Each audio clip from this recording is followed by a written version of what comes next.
Hello kids, চলো শহীদ মিনার আঁকি আজকে। যেটা করলাম, একটা পাতার দুই পাশ থেকে 3 ইঞ্চি পরিমাণ বিন্দু দিয়ে মার্ক করলাম এবং সেই বিন্দু দুটো আমি স্কেল দিয়ে জোড়া লাগিয়ে নিলাম। এরপর সেই লাইনের ঠিক মাঝখান থেকে 8.5 ইঞ্চি জায়গা আমি মার্ক করে রাখলাম এবং একটা বিন্দু থেকে প্রথমে 1 ইঞ্চি, তারপর 1/2 ইঞ্চি, আবার 1 ইঞ্চি, তারপর 1/2 ইঞ্চি এবং স্কেল ঘুরিয়ে পরের আরেক বিন্দু থেকে 1 ইঞ্চি, 1/2 ইঞ্চি, 1 ইঞ্চি, 1/2 ইঞ্চি এভাবে মার্কিং করলাম। এরপর আবার ওপাশ থেকে 1 ইঞ্চি এবং এপাশ থেকে 1 ইঞ্চি আমি পয়েন্ট দিয়ে মার্ক করে রাখলাম। এরপর মাঝখানে দুটো বিন্দু থেকে 5 ইঞ্চি করে আমি দুটো খাড়া লাইন টেনে নিলাম এবং 4 ইঞ্চি করে আরও দুটো লাইন নিলাম দুপাশ থেকে। এটা একটা মিরর ইমেজ, এক পাশে যা নিব পাশেও তাই নিব। এরপর এখানে আমি নিয়েছি 3.5 ইঞ্চি দুটো এবং অপোজিট পাশেও 3.5 ইঞ্চি দুটো লাইন আমি টেনে নিয়েছি এবং উপর থেকে আমি এগুলোকে জোড়া লাগিয়ে নিচ্ছি। শহীদ মিনার আকৃতি ধারণ করছে। এরপর আরও আমি দুটো লাইন নিচ্ছি 2.5 ইঞ্চি এবং অপোজিট পাশেও ঠিক 2.5 ইঞ্চি দুটো এবং এদের মাথাগুলো আমি জোড়া লাগিয়ে দিচ্ছি। শহীদ মিনারের আমার 5টা স্তম্ভ তৈরি হয়ে গেল। এখন 5 ইঞ্চি যে দাগটা আছে তার উপরে আমি 4 ইঞ্চি একটা স্ট্রেট দাগ নিয়েছি এবং দুই পাশ থেকে কর্নারগুলো আমি মিক্স করে দিচ্ছি। এরপরে আমি যেটা করছি, শহীদ মিনারের প্রথম মাঝখানের যে স্তম্ভটা আছে এর চারপাশ থেকে আমি আরও একটা করে লাইন টেনে আমি ডাবল লাইন করে ফেলছি এবং একইভাবে আমি বাকি যে 4টা আছে পাশাপাশি সেগুলো ডাবল লাইন করে ফেললাম এবং মাঝখানে এগুলোর কিছু শহীদ মিনারে দেখা যাবে এটা আসলে একটা অ্যাশ কালারের দেখতে হয়, সিমেন্ট এবং বালির তৈরি এবং মাঝখানে কিছু আয়রন থাকে, সেই আয়রনগুলো আমি দিয়ে নিলাম। এরপরে ঠিক সিঁড়ি বানানোর জন্য, স্টেয়ার বানানোর জন্য আমি মিডল থেকে 1 ইঞ্চি পরিমাণ একটা লাইন নিয়েছি, 11 ইঞ্চি। এটা আমি সিঁড়ির আকৃতি দিচ্ছি। আরেকটা নিচ্ছি 12 ইঞ্চি পরিমাণ দাগ, সেটাও আমি যেভাবে দেখাচ্ছি সেভাবে মিক্স করলাম। আমার সিঁড়িগুলো তৈরি হয়ে গেল।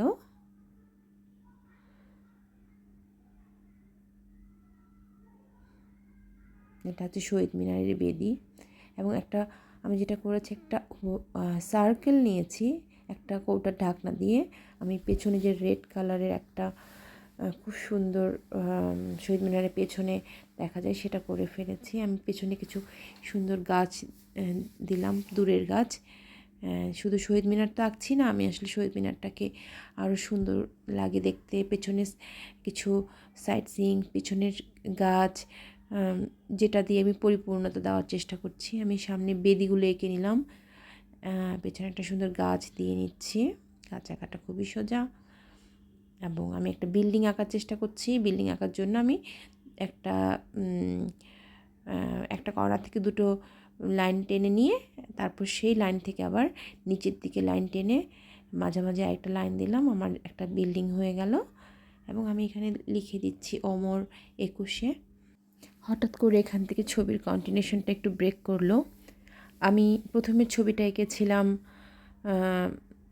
পুরোপুরি মার্কার কলম দিয়ে যেন সবাই বুঝতে পারে, কিন্তু মানুষগুলো আঁকার জন্য যেটা করতে হবে, আসলে শহীদ মিনারের পুরো ছবিটা পেন্সিল দিয়ে আঁকতে হবে এবং মানুষ আঁকার জন্য এখানে আমি আসলে সামনের কিছু কিছু জায়গা মুছে মুছে মানুষগুলোকে বের করছি। কিছু মানুষের শহীদ মিনারে যারা মানুষ থাকে সেই মানুষগুলো আঁকছি। একটা সার্কেল, একটা স্কোয়ার দিয়েছি। তারপরে আমি নিচ থেকে একটু পাজামা পরানোর চেষ্টা করলাম এবং মাঝখান জায়গাটুকুন আমি ইরেজ করে দিলেই সামনের মানুষগুলো সুন্দরভাবে বের হয়ে আসছে। মানুষ আঁকাটাও খুবই সোজা। একটা সার্কেল, একটা স্কোয়ার আসলে পেন্সিল দিয়ে আঁকলে ছবি ভালোভাবে বোঝা যায় না, এই জন্যই আমি শহীদ মিনারটা পুরোটা দেখিয়েছিলাম একটা বড় একটা মার্কার কলম দিয়ে আউটলাইনগুলো যেন ক্লিয়ার বোঝা যায়। কিন্তু আসলে আমি দুটো ছবি এঁকেছি, আরেকটা আমি পেন্সিল দিয়ে এঁকেছি, এবং এটাই বেসিক্যালি করতে হবে। পেন্সিল দিয়ে এঁকে নিয়ে পুরো ছবিটা একটু একটু করে মুছে মুছে মানুষের ফিগারগুলো বের করতে হবে। আমি একটা মেয়ে মানুষের ছবি আঁকলাম, হালকা একটু বেনি দিয়েছি, তার জামার একটু ফ্রক পরিয়ে দিলাম। এখানে আরেকটা আমি ফিগার আঁকছি, একটা স্কোয়ার, একটা সার্কেল, আর মাঝখান থেকে মুছে নিলেই আমার, কাউকে আমি পাঞ্জাবি পরিয়ে দিয়েছি, কাউকে আমি শার্ট পরিয়ে দিয়েছি, এবং কাউকে একটা মেয়ে বানিয়েছি, তাকে আমি মেয়ের ড্রেস পরিয়ে দিয়েছি। কিন্তু যাই আঁকছি একটা সার্কেল একটা স্কোয়ার দিয়ে আমি শেপটা বেসিক শেপ দিয়ে এঁকেছি। আমি পেছন থেকে দেখা যাচ্ছে এমন কিছু মানুষ আঁকছি যারা শহীদ মিনারের দিকে তাকিয়ে আছে।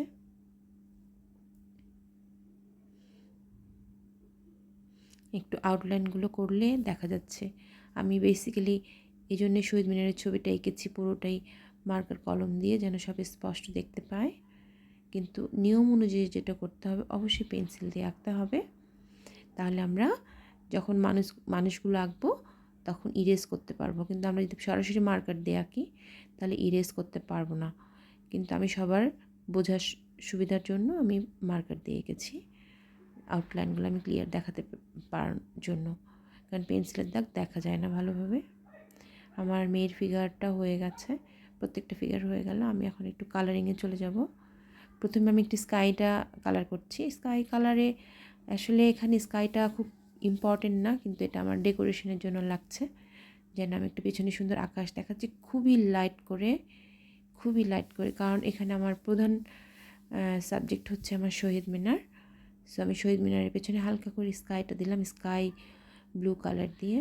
এরপর আমি বেদিতে আমি যে ফ্লাওয়ারগুলো দিয়েছি এখানে 21 লিখে দিলাম, 21 লিখে দিয়েছি। গাছ কালার করাটা খুব সোজা।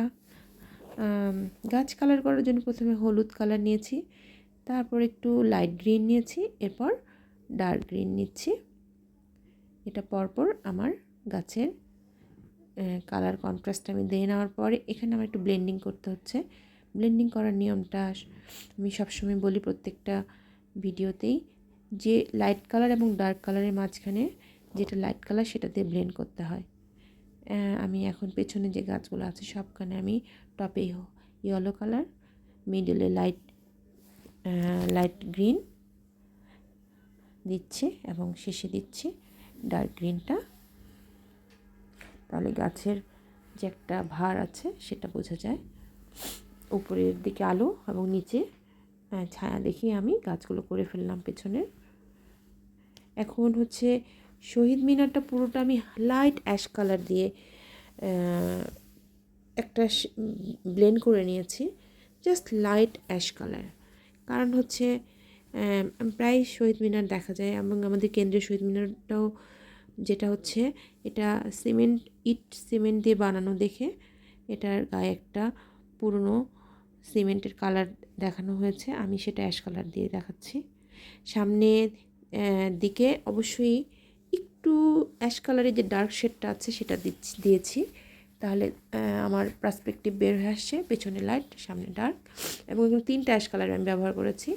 লাইটটা দিয়ে তো অবশ্যই পেছনেরটা, সামনেরটা একটু ডার্ক, এবং সিঁড়ির যেই আরেকটা পার্ট যেখান থেকে ডিভাইড করে নিচে নেমে আসছে সেখানে আমি আরেকটু ডার্ক যেটা সেই কালারটা দিয়েছি। তাহলে সিঁড়ির থেকে সিঁড়ির যে একটা ধাপ আছে সেটা বের হয়ে আসে, লাইট অ্যাশ, একটু ডার্ক, এবং ফাইনালি যেখানে আমার সিঁড়ির ডিভাইডেশনটা তৈরি হয় সেখানে বেশি ডার্ক। এবং পেছনে আমি একটা টকটকে লাল কালার আমি ব্যবহার করছি, এটা বেসিক্যালি ক্রিমসন রেড, এই কালারটা ইউজ করছি কারণ আমাদের জাতীয় পতাকার পেছনে, জাতীয় শহীদ মিনারের পেছনে একটা খুব সুন্দর রেড কালারের বোর্ড থাকে, সেটা দিয়ে কি অবশ্যই নিশ্চয়ই বাংলাদেশের অর্থ বহন করে, রক্তলাল। এরপর আমি মানুষগুলোর কালার করছি। মানুষের মাথার মধ্যে আমি একটু হালকা হালকা ব্রাউন এবং নিচের দিকে একটু ডার্ক ব্রাউন দিয়ে লাইট অ্যান্ড শেড তৈরি করছি। আমি সরাসরি কালো রং দিচ্ছি না। আমি সবসময় সবাইকে এবং প্রত্যেক বার আর্টের সময় আমি বলি যে কালো রং ডিরেক্ট ইউজ করা যায় না, এটা আমাদের জন্য ছবি নষ্ট করে দিতে পারে। আমি পেছনের বেদিগুলোতে, পেছনে দুটো বিল্ডিং আছে, বিল্ডিং দুটোতে দুটো শেড দিয়েছি। সামনের পিছনের কালারগুলো মোটামুটি শেষ হয়ে গেছে।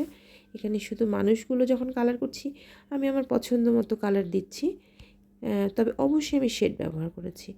আমি যেমন এখানে ব্লু দিয়েছি এক পাশে বাম দিকে, এবং ডান দিক থেকে আমি একটু ডার্ক শেডটা ইউজ করছি। যেটাই করছি তার লাইট এবং ডার্ক শেড দিয়ে আলো ছায়া তৈরি করছি। লাইট অ্যান্ড শেড আমি বানানোর জন্য এই কাজটা করছি। আমি আমার পছন্দ মতো কালার দিয়েছি। আপনারা যখন করবেন তাহলে আপনারা আপনাদের মতো সুন্দর সুন্দর কালার ইউজ করবেন। আমি একটু ল্যান্ডটা দেখানোর চেষ্টা করছি। একটু হলুদ, তারপরে আমি একটু হালকা সবুজ নিয়েছি এবং সামনে থেকে আমি অবশ্যই ডার্ক সবুজটা দেব। হয়ে যাচ্ছে আমার শহীদ মিনার। পিছনে আমি একটু আউটলাইন দিলাম। Thank you.